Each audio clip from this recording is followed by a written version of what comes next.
All right, welcome to the other guys, or in this case, the other guy. Paul Kilgallen here. Jake's doing some holiday travel this week, so I'm coming to you solo from the kind of the last days of that week in between Christmas and New Year's here, where time doesn't exist and nothing's real. Uh, Gonna do a quick 15 minutes here as we start to kind of move towards the post-mortem part of the season, where we're taking stock of what we have left and trying to assess what's gonna happen in the off season, which is, as we all know, is our time. So we're getting back to some good familiar places where we can feel good, win the off season again, come into next season with that same feeling that we had at the beginning of September of this season. And like I said, kind of get to that comfort place we all love. So, in terms of the season here, I'm not sure it's worth me trying to analyze kind of what went wrong here. I think all in all, the plan wasn't as good as we all originally thought it was, and then everything went wrong on top of that. I think some of the assets that we had, whether it be coaches or players, have either been overvalued or have taken hits this year, right? Whether it be, I'm not ready to call AVT injury prone yet, but this is two season ending soft muscle issues back to back seasons. So again, I'm not saying he's overvalued. I'm just saying maybe there's a little hit has been taken there this year. When we're talking about overvalued, maybe think of a guy like Lazard, who we signed here for I think 4 years at 10 mil a year, and clearly turned out to not be that player. So at the end of the day, I think, it just wasn't that good of a plan to begin with. And more than anything, it was flimsy. And when it took a couple hits, there was just nowhere to go. So, in terms of today, I'm going to hit through a couple quick topics here. I'll talk about the game, talk about ownership a little bit, try to talk about the offensive line and what that plan could look like moving forward, a little bit of personnel usage, as I do pretty much every week here on the other guys. And then we'll end with a couple fun things and look toward the Patriots game and beyond here. So as far as the game goes, weirdly for me, this was one of the more disappointing games of the season, which is a bizarre thing to say because there's been so much disappointment kind of over and over again every week, coming in different flavors, but at the end of the day, pretty much all the same stuff, which is just can't score touchdowns and can't get off the ground. And what felt like a season of a lot of promise just turned into bumping your head against the same wall over and over and over again, and it kind of taking longer than it should have to die. I think some people kind of saw the writing on the wall early and were able to emotionally bail quickly. Um, but I think, at least mathematically, this dragged on way longer than it should have. And so this should not have been a disappointing game, but for me, it felt like it. And I think at the core of it, I come back to, like, there was nothing to play for, and we still had missed opportunities. We still dealt with some bad officiating. We still dealt with terrible coaching decisions. And some of those things, like missed opportunities. We had the ball kind of inside the Browns territory a bunch of times and either came away with three or nothing. Um, the officiating on specifically on the Jermaine Johnson fumble recovery. I mean, we ended up getting the ball, but um, it probably could have been called a touchdown on the field if they let the play ride like they should have. You could make the case that maybe he doesn't score if a whistle isn't blown there. And the biggest thing for me is just the coaching decisions. And I do like Salah, but coming off that game that we watched Saturday night last night, the Dallas Detroit game, with Dan Campbell going for it with a trick play to an offensive lineman for a 2-point conversion to win the game with under a minute left after they scored. And then the penalty being called, and then he goes for it again. And then there was another penalty, and he goes for it again. I think that, you could argue about the merits of whether or not he should have kicked after the first penalty and whether the first penalty even should have been called and all that stuff, right? All that's kind of to the side. I think it just highlights that we don't have a coach that does that. And I don't want to say that we don't have a coach with balls, but like that's kind of how I phrase it, right? Is I want a coach that has the balls to do those things.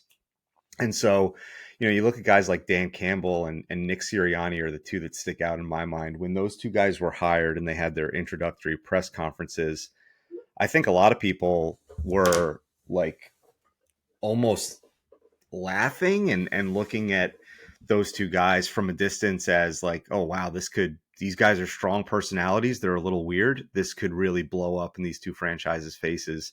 And, Sirianni's been to the Super Bowl already. Campbell clinched the division this year. He's going to get a home playoff game. He's getting at worst the 3 seed, and the way he coaches is fun and exciting. And we just don't have that. We have a guy who punts in opponent's territory in the fourth quarter down 3 scores multiple times, right? And there was a tweet circulating around on Thursday night about like the give up rate of that punt or both of those punts. And essentially, like, it was like, I think the word used was like 99% cowardly punt or whatever, right? And so, it's frustrating that we just kind of continue to experience that. And it's not the first coach we've had that coaches this conservatively. Bowles was the same way. Feels like we've kind of been living in this conservative football world for way too long, and the rest of the NFL has progressed to like the way we all used to play Madden when we were children, which is like you don't punt, you go for it all the time. It's exciting. You're doing trick plays. You're doing all this stuff. And, to cap off the game, Salah said in his post game that, he was trying to kind of be positive, and he was saying we looked like an NFL offense, and saying it kind of with a smile and like as some kind of encouraging statement moving forward, like, hey, we were able to figure it out. We were able to actually move the ball and convert some third downs and look like an NFL offense, and we didn't look like we had no idea what we were doing out there. And to some extent, he's right. But on the other hand, it's disappointing to be in week 17 and hear that, hey, it's really encouraging that we actually looked like an NFL offense today. I mean, you've had 17 weeks of the season plus preseason plus training camp to figure that out. And yes, there's been injuries, but, we came into that Texans game, at least I did, kind of dreading the Texans game because I felt like we were getting a look at what we could have been, which was, a young number 2 overall draft pick at quarterback, a defensive head coach that came from San Francisco who was young and exciting, a couple young wide receivers, and the Texans are playing really well. So I thought we were going into that Texans game and we were just going to get blasted by a mirror of what we should have been, right? And that game didn't end up going that way. And then we go into this Browns game, and in a funny way, the Browns are kind of what we could have been, because they have dealt with significant injuries on the offensive line. They've lost their tackles. They're on their 4th or 5th quarterback or whatever Flacco is. And here they are contending for a division. Mathematically, I think they're still alive for the 1 seed. A bunch of crazy stuff would have to happen with the Ravens, but they're alive and they're going to the playoffs. And, I'm tired of hearing the injury excuses, and I'm tired of seeing conservative football. And so, we'll wrap that up. I think move on to some of the ownership stuff I wanted to talk about. And I know in general, talking about ownership is kind of a moot point because it's not going to change. It's a profitable business for the Johnson family. And so why are we going to get on here and moan and complain about the ownership group? And, I think normally I would stand with that. But when they come out on the morning of a game, like they did before the Commanders game, and put an article out in the Post saying that everybody's safe and everybody's coming back, that kind of brings it to the forefront. And now you have to talk about it, right? And so in terms of the pros, like why you would do something like that from a management standpoint, I get it, right? You want a vote of confidence, public show of support. You want to let the people that work for you know that you have their back and we're all in this together and all that. And I get the efficacy of that from a management standpoint. I think why you don't do it is because now you've created a public perception that the product for the remaining 3 games of this year does not matter anymore. And right, wrong, or indifferent, that's kind of a dangerous place to live, where now the public knows that these guys are not held accountable for anything that happens in these last 3 weeks. And then you go back to what happened in the Browns game, punting inside the Browns territory twice, down by 3 scores in the fourth quarter. And it's like, yeah, well, of course, you're not actually really trying that hard because your job's safe, and nothing matters here. And I think really there's probably a way to do both of those things where you don't say it publicly and you don't create that fan pressure and you don't create that public anger sitting out there by not putting that statement out. But maybe in private, you can tell Joe D and you can tell Saul, like, hey, look, I understand what has happened to us this year. I see the injuries. I get it. I also see your plan developing. And things can certainly change based on what happens in the last 3 games here. But, you have my confidence, you have my back. If all things are the same, I'm planning on bringing you back next year. But again, that can change in the last 3 games. And I don't want to say make these guys squirm a little bit, but you can instill that confidence internally and still kind of make sure that we're being held accountable for the last 3 weeks of the year. And it goes back to, an issue that I kind of think about a lot, which is that this ownership group seems to just do the wrong thing at every turn. And I don't want to discredit the first 15 or so years that they owned the franchise, where by and large the Jets were really successful. That's been well covered here. Joe's talked about it. They were pretty much an over 500 team from 97-ish to 2011-ish. They made the playoffs at like a 50% clip. They were a good team. There wasn't an LOL Jets thing at that time for that 15-year period, right? And so I don't think the ownership group is like terrible, but in the last 10 to 15 years or so, it just seems like they do the wrong thing pretty much at every turn. And I feel like it's exacerbated so much by their visibility. And, Woody like wearing the chain in Hard Knocks this year, I think was like I want to be clear. I don't think wearing a chain is a problem, right? That's not the thing here. What I'm getting at is that when you do something like that, you bring this visibility to yourself and you bring this speculation and eyes on yourself that kind of make people look at everything you do. And I just don't think that needs to happen. I think they'd be much better served to kind of operate in the background, let the football people do the football thing, and just kind of, sit back a little bit and kind of let this thing happen. And I think they just seem to make poor decisions a lot of the time. And it's not just invisibility issues. It's bringing in consultants and trusting the wrong people and listening to Peyton Manning and Charlie Casserly. And you could go down the list of all the dumb things that have happened, but it's frustrating. And so I'll move on quickly from that and start talking about some of the team stuff here. So as far as the offensive line is concerned, I'm probably a little more like iron fist here than some other people are. I think really in terms of who is worth bringing back as a starter, it's really just AVT and Tippmann. And AVT, I'm not even sure you can rely on fully at this point. And I don't mean that you need to go out and get a starter at whatever spot he's going to be, whether that's left guard or right tackle or even left tackle. I've heard some people talk about, but I think you do need like an above average backup plan at whatever spot he's going to be at. Not like a standard like Wes Schweitzer, like get a top tier backup plan for whatever spot he's going to be in. And really everybody else I think can go. I think Carter Warren and Max Mitchell get a pass just by virtue of their age. Schweitzer, I think, has done fine, and he can continue to be a stopgap backup who can move around a little bit on the line, and that's okay. But as far as your starting five and getting your best five out there, it's really just AVT and Tippmann, and then you got to replace 3. And hopefully we can get one at the top of the first round, whether that's Joe Alt or Fashanu or Latham or Fuaga. And then in the absence of something crazy happening where we recoup a second round pick, which doesn't seem really likely because I just don't see a road to get there. There's a guy, Zach Zinter, from Michigan, who's like a top 90 prospect that you could potentially grab in the third round, who may have slid down a little bit because of some injury concerns. He's an interior offensive lineman. If you read his scouting profiles, he looks, like kind of a mean interior offensive lineman, which is what we need.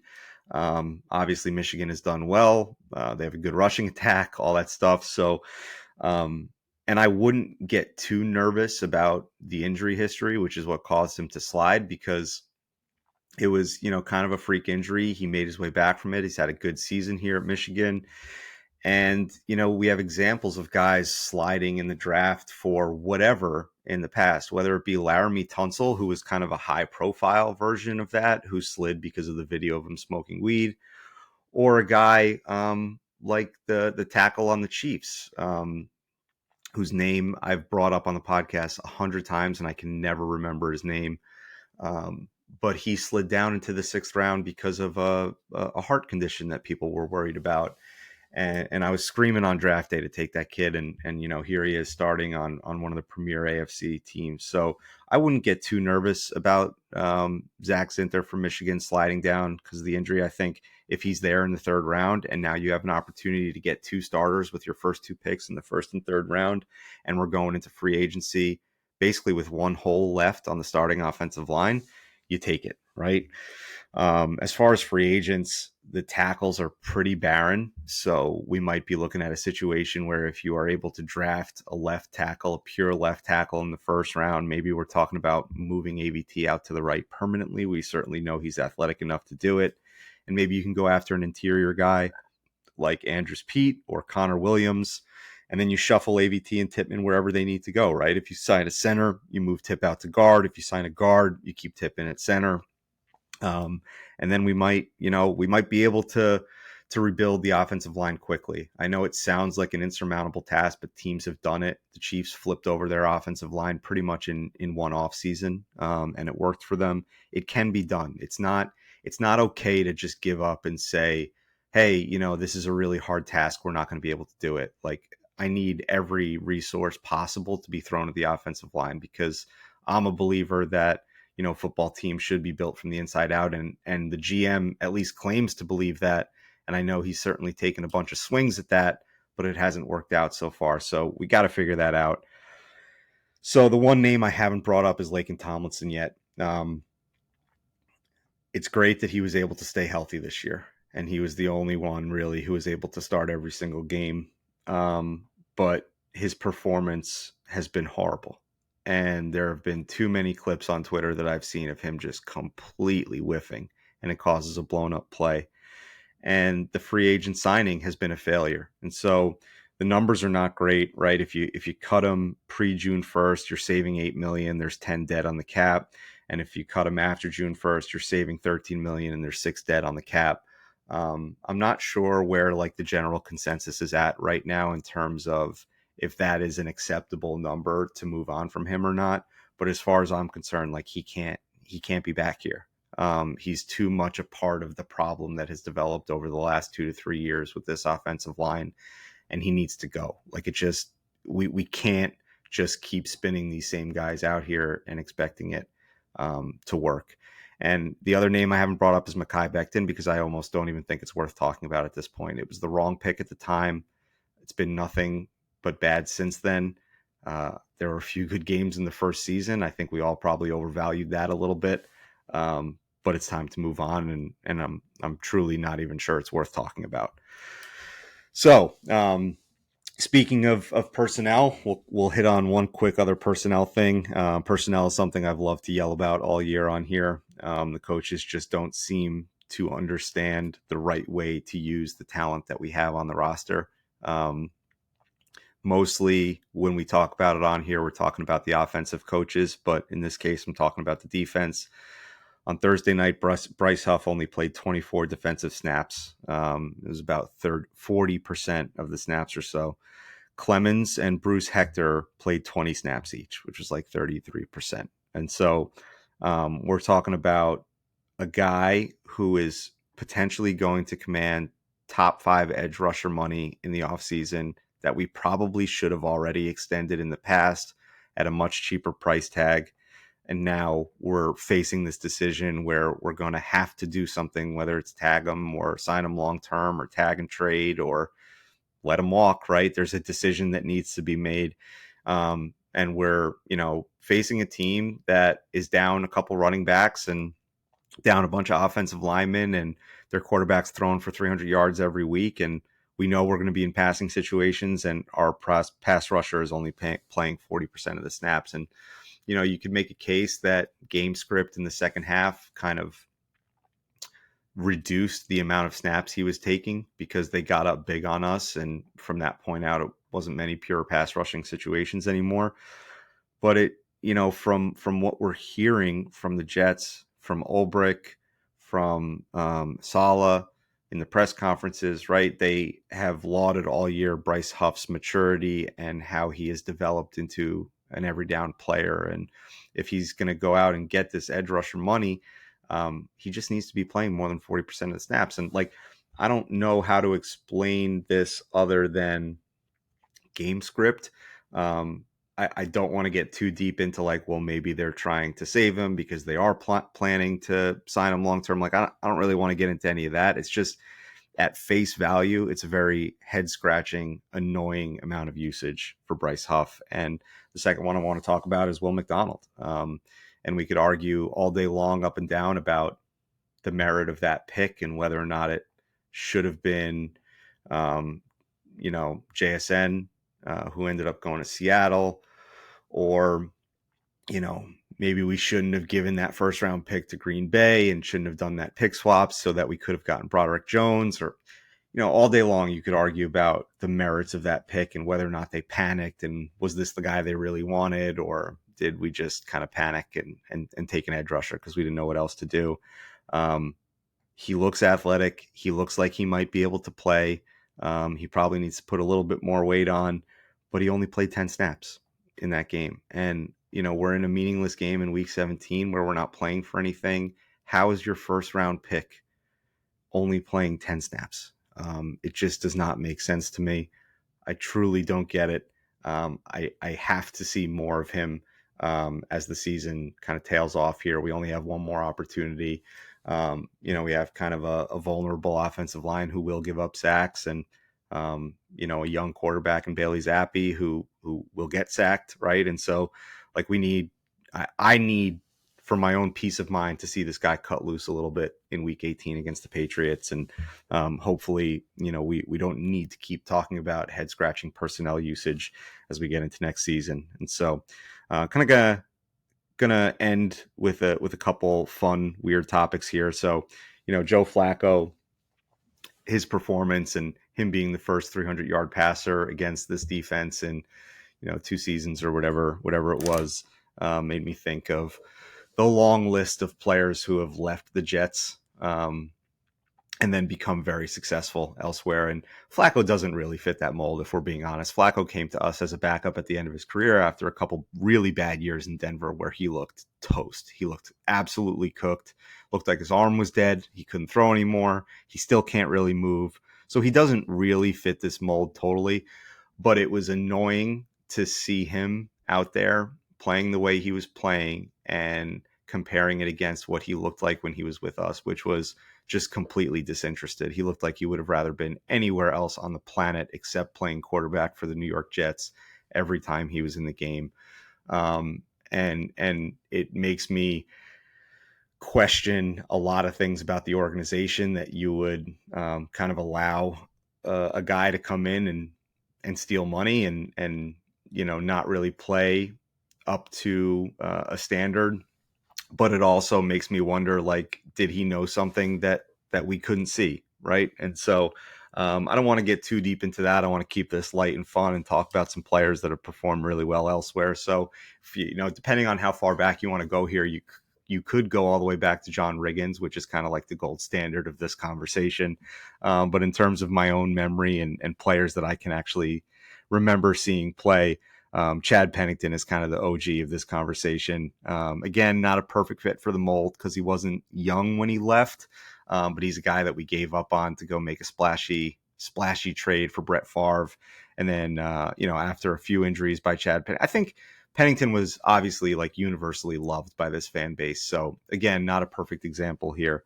But he goes down to Miami. He wins comeback player of the year. He wins the division, all that stuff. That was a pretty heartbreaking core memory.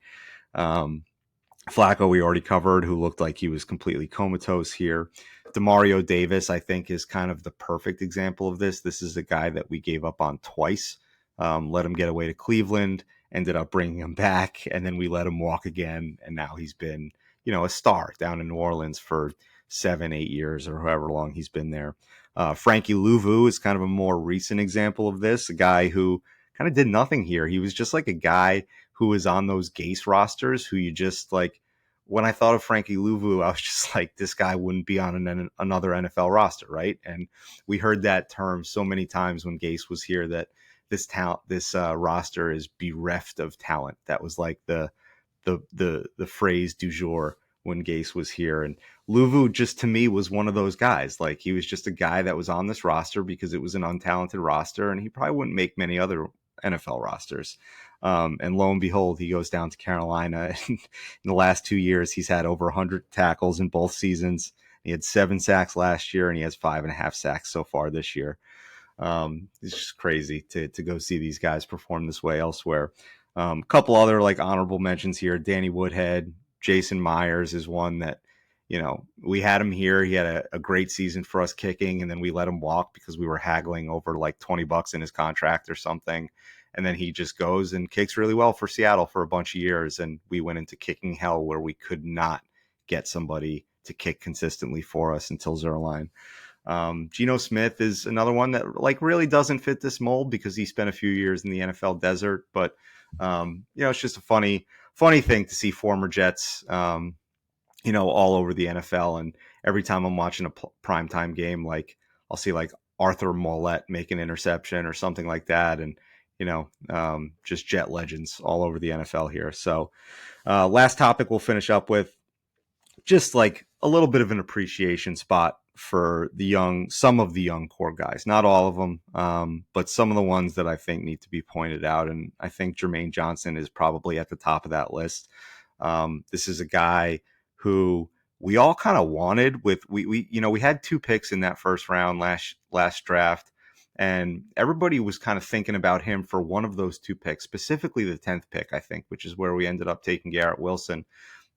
People were thinking about Jermaine Johnson there. And then we get into the late teens and the 20s, and he's still on the board. And there starts to be whispers that we're going to go up and get this guy. And nobody really knows why he's sliding down. And we do. We go and we end up getting him. And then over the course of his first season, we saw a lot of the kind of the same head scratching stuff we're seeing with Will McDonald this year, where it was like low usage. When he was in there, he wasn't super effective. He did make a couple flashy speed plays last season, but then we had this weird phenomenon where it felt like some of the fan base moved quick to like bust anger with him. And it felt wrong at the time. It felt like he was too young, and there were, kind of a bunch of D linemen here, and it was a rotation thing, and it just felt like there was more to see. And lo and behold, there was more to see. He had an interception return for a touchdown on Thursday night. That was just a freak athletic play. He also had a fumble that he returned for a touchdown, but there was a whistle that blew it dead, and we ended up getting the ball on that. But he could have had an interception return for a touchdown and a fumble return for a touchdown on the same night. He's got 6.5 sacks this season. He's got 15 quarterback hits. He's got 7 passes defensed. I mean, guy's a good player. Guy's a really good player, and he's probably the best edge rusher that we've drafted since John Abraham and Hugh Douglas before that. And so there haven't been a lot of these edges, a game-breaking position that you love to have, right? And we haven't had a ton of them in our lifetimes here. So really happy to see Jermaine Johnson progressing and kind of becoming the player that we thought he was. And especially when you consider kind of the windy path he took to get to the NFL. It's really good to see a guy like that. So just super appreciative of Jermaine Johnson. The other two I have here, I'll start with Bree Hall.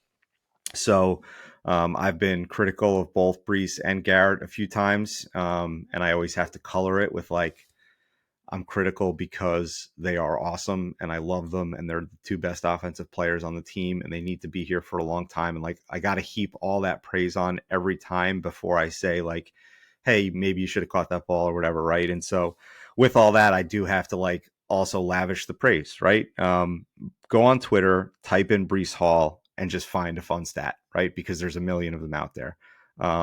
Just go type in Brees Hall. You're going to find something. He is on pace for like 1,500 all-purpose yards. He could get over that a little bit, and he's like 20th in touches, right? In terms of all-purpose yards, these are the guys in the NFL that he's behind. Christian McCaffrey, CeeDee Lamb, Tyreek Hill, James Cook, Puka Nacua, and Amon-Ra St. Brown, right? So those are stars of the NFL. Brees Hall is a star. He's an NFL star, and we have him on the roster, and we need to find a way to, to go back to personnel usage. Like we need to find a way to deploy him better and we need to do a better job with him, because he is a bona fide NFL star and there's not much more to say to it than that. We are insanely lucky to have this guy on the team, and he deserves a ton of appreciation for being here through these two pretty rough seasons. And hopefully we can kind of start to make it worth it. And, he said in his press conference after the Browns game, I think the one thing he said was basically like, get your laughs out now because it's not going to be like this forever. And the other thing he said was, one of the beat reporters was kind of busting his chops a little bit for them just throwing a million screens to Brees when the game was kind of out of hand. And do you feel like that was giving up? And his response was basically like, I can score on every play. So no, like a screen to me is basically the same thing as like a vertical route because I can score anytime I touch the ball, which you just love to hear. So the last one is Garrett Wilson.